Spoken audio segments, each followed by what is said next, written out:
Hello NCC Youth, my name is Ryan and I'm the leader for the 8th grade boys, and today's devotional comes from Deuteronomy 24 verses 14 to 22.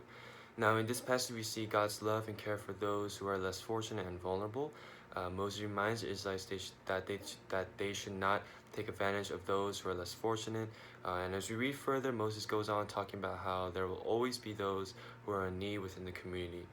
And this is why God commands the Israelites not to harvest the fields 100%, but to leave some behind for the foreigners, the fatherless, and the widows. Moses then reminds them to remember how God showed them kindness and compassion while they were slaves in Egypt, and so that they should do the same thing to those around them.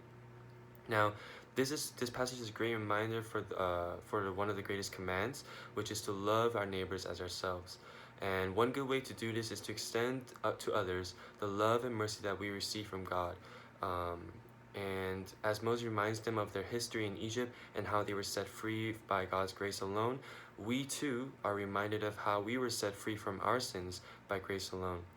And in the same way, we should show that same compassion and love to not only our family and friends, but as our enemies as well. And this passage also reminds us not to be greedy and selfish, but to rather share our materialistic blessings with our fellow brothers and sisters in need. With that being said, we should really take into account the phrase "sharing is caring" and to love our neighbors as ourselves.